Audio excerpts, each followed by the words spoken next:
Welcome to the Mobile Workforce Podcast, where we sit down and have real conversations with business leaders that have been where you are. During these interviews, we'll dive into what it takes to improve systems and champion processes that maximize performance. Each week, our trailblazing guests share their experiences and understanding of the workforce to help inspire change, challenge our thinking, and share what it takes to successfully travel the road to profitability. Now here's our host, co-founder and chief evangelist of About Time and WorkMax, Mike Merrill. Hello and welcome back to the Mobile Workforce Podcast. I'm your host, Mike Merrill, and today we are continuing our conversation with Mr. Gustavo Rosetti. Gustavo was a guest on last week's episode, and we had a fantastic conversation talking about culture within your business and dealing with a hybrid workforce. Gustavo is one of the world's leading, most experts in workplace culture and just has a great mind for this stuff, has written 4 books and is working on a 5th, we found out on last week's episode. So super sharp individual on this topic, very knowledgeable. Today, Gustavo and I are going to be talking about managing asynchronous communication and also facilitating those courageous conversations that you really need to be having within your company with your team members and coworkers. So today we're also going to talk about how to define the right hybrid work model for your particular organization. Thanks again for coming back and joining us again, Gustavo. Looking forward to another great conversation. Hi, Mike. Great to be back and looking forward to continue the conversation. Perfect. All right. Well, last week we discussed asynchronous communication. Can you touch briefly on what that actually is? Sure. To make sure, sometimes people get confused because synchronous and asynchronous look like pretty much the same, and they're not terms that people use on day-to-day life. But basically, we're talking about real-time versus not real-time. Real-time is the default mode in which most companies tend to communicate. So let's say that most construction companies meet once a week, once a day. They bring all the team together to discuss what are the projects, what need to happen, what's the schedule for the day, and divide and conquer, so to speak. Well, you don't necessarily need to do that in real time. You can do that. You can record a video if you are the head of project management, and you can tell people, hey, these are all the projects that we have for tomorrow, and people can watch them the night before. So when they show up to work, they actually go to the site rather than have to spend that half an hour or an hour going through basics. So in the end, there's a lot of communication that has to do with information sharing, project status, updates, and so on, that don't need people to be in a meeting, in a call, in real time, but can be delegated and managed via other medium. Yeah, and what I like about what you just said is there are certain roles within a company that might need to know something, but they don't need to know now. And, I'm sure like most of the listeners, we've all found ourselves in a meeting where we're thinking halfway in, like, why am I even here? I really don't care about this. I don't need to deal with it. I don't need to know anything about it. And I got 3 other places I need to be right now. So really this meeting's a waste of my time. But maybe that information is helpful and could be good for me to be at least aware of. And so what you're advocating is use some different methods to share that information so that people can appropriately listen to it or pay attention to it when it is appropriate from a schedule standpoint. Is that right? Absolutely. And also it can work when it comes to interacting with clients as well. So construction companies, you're busy, you're dealing with lots of things, and then the client wants to have a meeting or they want to talk about this. Well, you don't need to get in real time to interact with your customers to keep them abreast of what's going on, unless there's an issue. So real time is good for things that are urgent, things that are complex and solving tensions. But then the majority of the things can be managed asynchronously. Love that. So obviously I'm with a software company. That's a big part of my expertise, software for construction specifically. But in your world, are there some software solutions that can help companies best manage these things the way that you see them?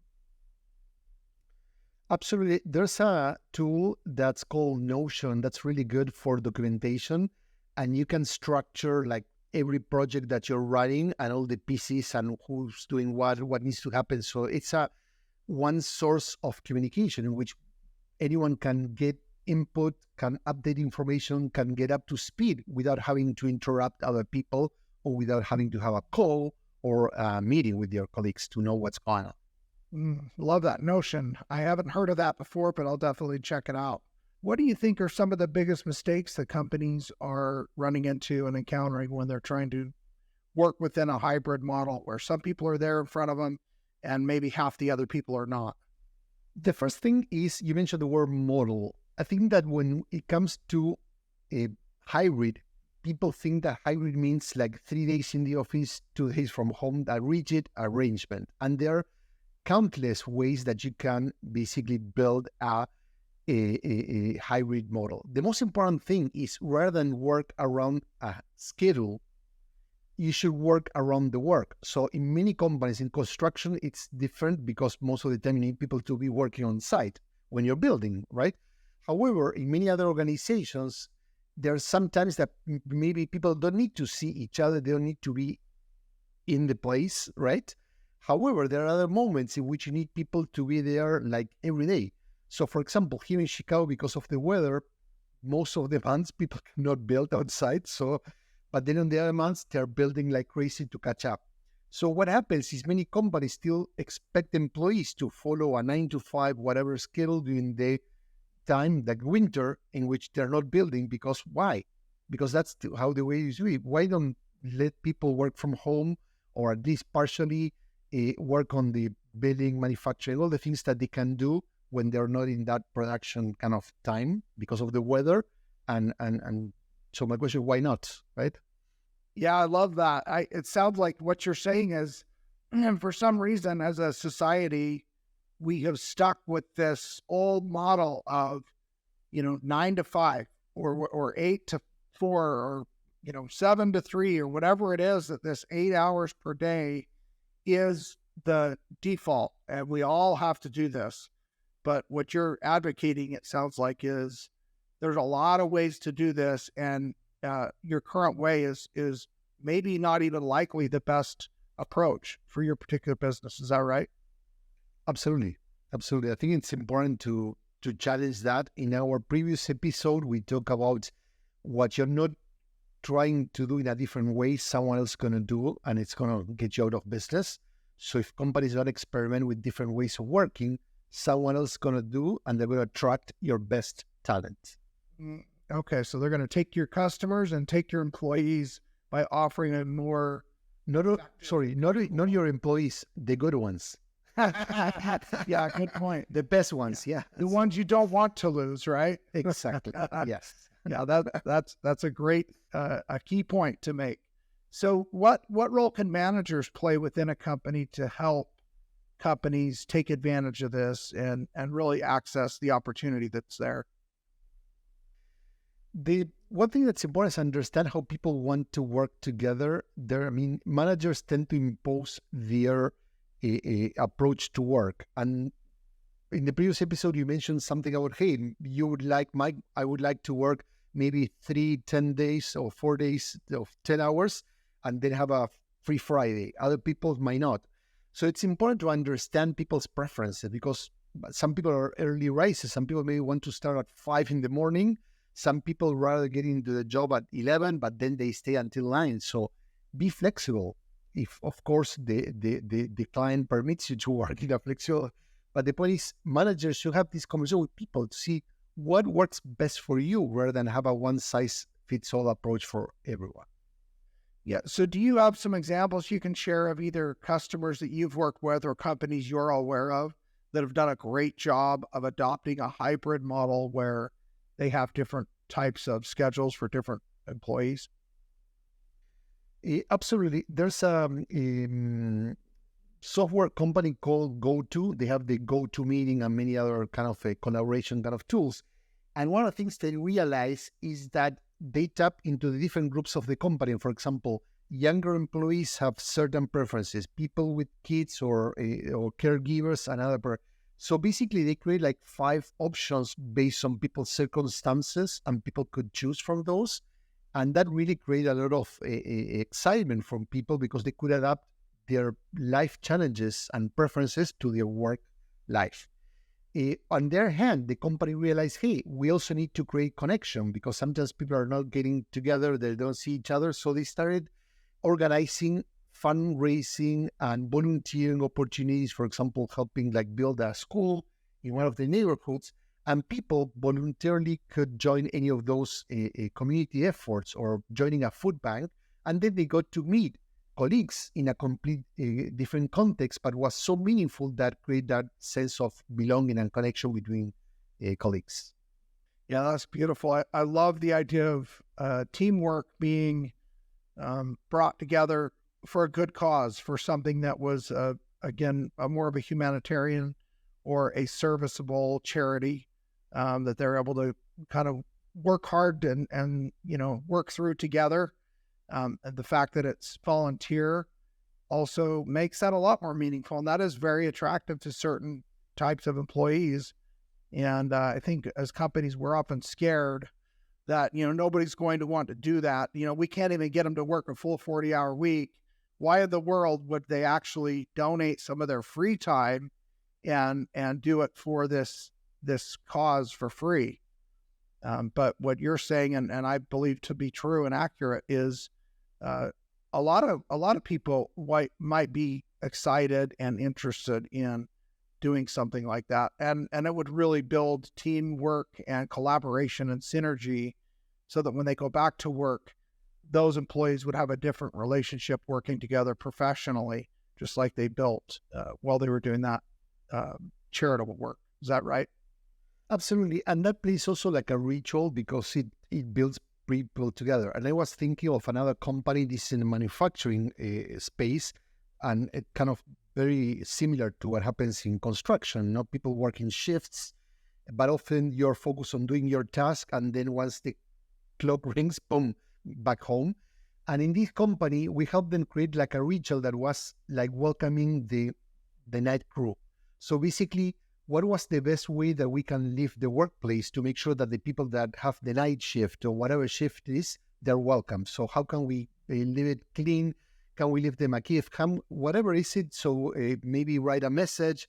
So when people join and it's their turn to do the work, they don't feel, oh man, I'm just another one. The other people are thinking about me. They got the job site ready for me to do great work. And that builds a spirit of camaraderie and belonging as well. Yeah, that word camaraderie is a great word, and it, I think it's something that's missing in a lot of companies. I think it's there in most companies in small doses, but I think it's in silos. I don't, a lot of companies don't do a great job of making that a company thing where everybody recognizes the value in each other as appropriately as they should. So as we talk about this, I'm envisioning, as you were describing, where you've seen companies give an option like GoTo. Maybe they have 5 different schedules that somebody can choose from, like a menu at, In-N-Out Burger or somewhere where, they get to decide what maybe somebody loves hot dogs, but they really don't like hamburgers. Or maybe somebody's vegan and they don't want to eat any meat at all. Do you have a veggie burger that's available? I love the idea of coming up with some distinct ways that will work for the company, but that will also allow the employees to have a lot better lifestyle by choosing a schedule that makes more sense to them.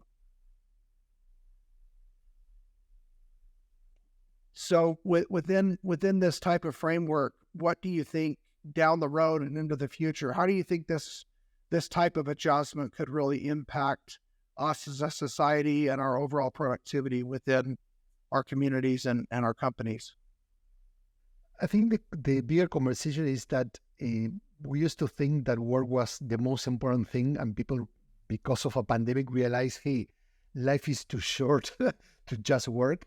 So now people want to design their work around their personal life and stop basically postponing their personal life because of work.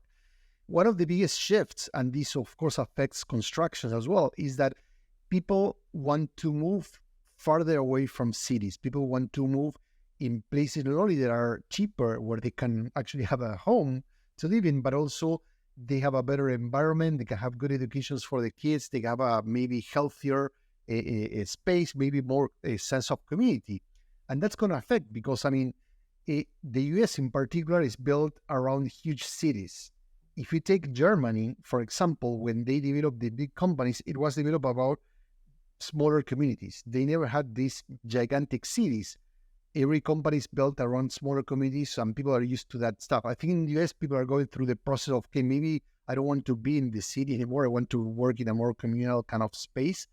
And that's going to affect a commute. That's going to affect a housing. That's going to affect industries. That's going to affect cities. There are cities that are really starting to turn office space into hotels or other type of activities, because take Manhattan, they say that you can have the empty space is equivalent to 20, 30 Empire State buildings.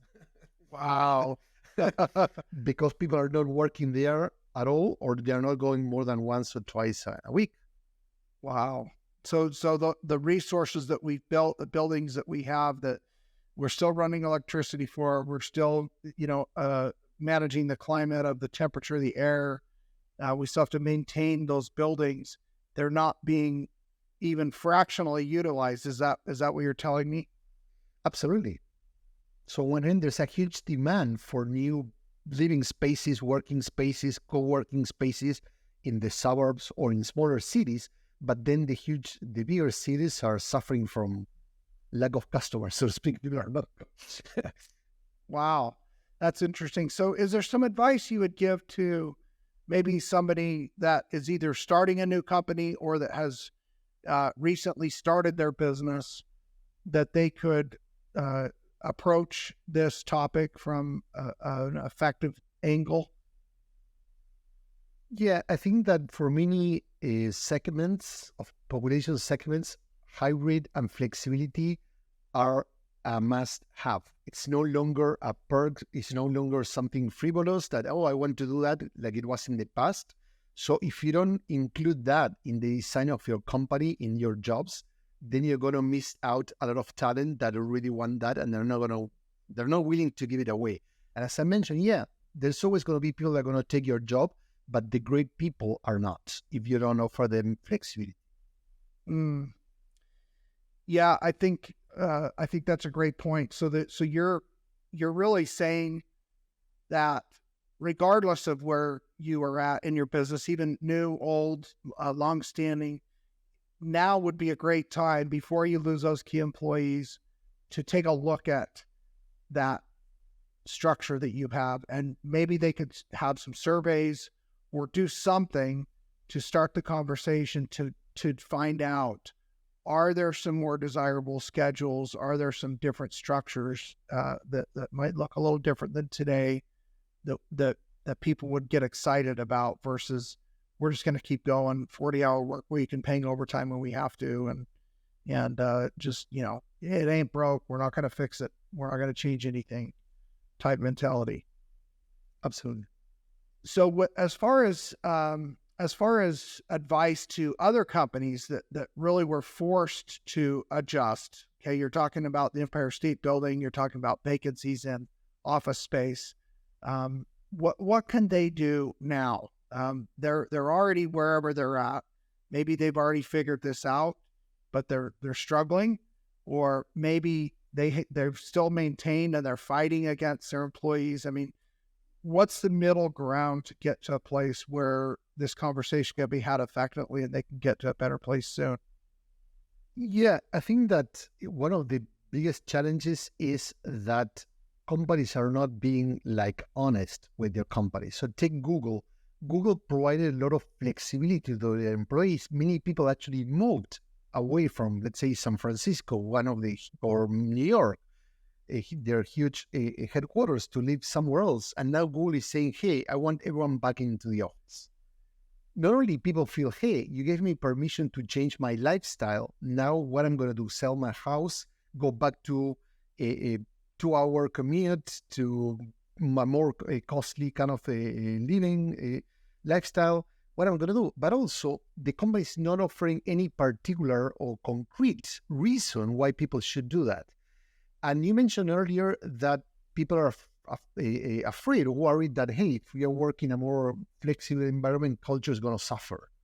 Interestingly enough, the head of Google, the head of culture at Google and human resources mentioned that funny that, yeah, we know the water cooler conversations are really not effective. So not even they were selling the same BS that they used to bring people back to the job. So it's like if you don't listen to people are going to basically, once again, going back to my favorite book, they're going to do whatever pleases them because people want to be autonomous. They want to be told what to do, especially if it doesn't make sense for them and for the company.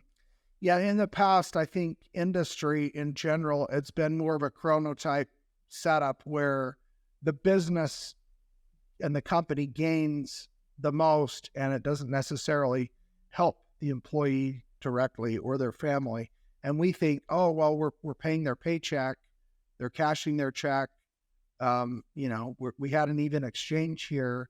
What you're saying is there's changes we can make and ways that we can do things differently, where the company still gets all the value because they're getting that work and that effort, that production out of the employees, but they could change a structure that would actually benefit the employee also and their family, so that their life is better, their lifestyle, their life experience, their fulfillment is a little bit more in line with what their goals are personally, by just changing the schedule up and allowing them to have some flexibility. Absolutely. When you give people a context in which they feel good, they're going to give their best work. That's basic, right? However, I understand that people say, well, but not everyone, some people are going to try to abuse the system, right? They're going to try to find the loop so they can basically a loophole so they can get some benefits or maybe slack or cheat or whatever. Yes, that happens in every business, but often those people are under 3%. So it's a small percentage. So why would you punish the other 97% because just a few people are being reckless, right? Have a conversation with those people, try to course correct or fire those people, but don't punish the rest of the organization that have good intentions, they're doing the great work, and they're benefiting from a flexible environment. Yeah, I love what you just said there, and I think that's important to reround and talk about again. Most people are good people. Most people really do want to do a good job. Most people really do care. They are interested in feeling good about the effort they put in. But if we don't give them a structure where they can do that effectively, and we don't allow them to have the tools and that process and structure within our company set up to effectively help us, then yeah, I think production goes out the window, culture goes down, people struggle to give an honest 8-hour effort, so to speak. And really, as business owners and managers, that's kind of on us. I mean, that's something that we need to do a better job of, giving them the tools they need to be more productive. And I think we'll get, again, like you said, maybe 97% are generally great employees, but it's the 3% that we're allowing to spoil it for the rest of them and for us. And also, we're steering the ship in a direction that is dealing with that 3% instead of dealing with the vast majority of our company more appropriately. Mm-hmm. Definitely. And you ask for advice for leaders, either if you're starting a company, if you're really running a business. Trust is a two-way street, right? If you want people to trust you, you need to trust them. And leaders need to take the first step. So if you are controlling your employees, you're showing them that you think that people are going to steal stuff, that they're not going to be good, then people are going to basically pay you back. I remember a story from a company that it was so toxic, the company was a mill, right? So people were working a mill and they started stealing tools from the mill. Not because they needed, because most of the tools they couldn't use at home, but basically they were so pissed off that they want to punish the company. When a new leadership took over, rather than saying, hey guys, who stole the tools? You're thieves. So they say, no, we're going to act smart. They say, you know what? Next Wednesday is bring back your tools to work. Probably you took them because you need them. Maybe you borrowed them and you forgot to bring them back. Don't worry. No one's going to ask you. If you forgot some tools at home, hey, bring it back. And most of the people brought the tools back. They never stole and the manager started over. So you know what I mean? It's like when we tap into basic human emotions, people react to the level. If you as a leader have maturity and that level of self-awareness, people are going to pay back. If you say, hey, if you don't bring back the tools, I'm going to fire you. Not only people are not going to bring back any tools at all, but they're going to continue stealing more from you. Great. That's a great analogy, great example. Thank you for sharing that. So, to wrap up the conversation today, is there anything else that you would say or like to leave with our listeners that they can come away with from our conversation? I think the leaders need to think how can they help their team better? And of course, the leaders are not at the service of the people only. They are at the service of their own business and the company. But what I'm saying is simply asking, how can I help you? Try to understand, are there any speed bumps in the way that are making things more complicated that really don't benefit anyone? How can you remove those speed bumps to make sure that your team can focus their energy, their time, their passion in doing what they're good at, doing their best work? No, that's awesome. Well, lots of great advice, lots of great tips, lots to think about. I hope our listeners have the opportunity to check out Gustavo's books. And again, we'll leave the links to each of those in the show notes so that you have an opportunity to check those out and hopefully implement some of the great knowledge points and wisdom that Gustavo's been able to accumulate and really, really is passionate about sharing with the rest of us. So thanks, Gustavo. It's been a lot of fun having you on. We sure appreciate it. Thank you, Mike. I really enjoyed the conversation, and thank you for listening. Thank you for joining us today on the Mobile Workforce Podcast, sponsored by About Time Technologies and WorkMax. If you liked the conversation we had today, or were able to learn anything new or helpful, please make sure to follow us on our WorkMax page on LinkedIn and on Instagram at WorkMax_. And subscribe to the show on iTunes or your preferred podcast platform so you will never miss another insightful episode. Also, if you enjoyed the podcast, please leave us a 5-star rating and review and share the show with your friends and colleagues. Your support means the world to us and will allow us to continue providing impactful information with others looking to improve their results in their business and, in turn, their life.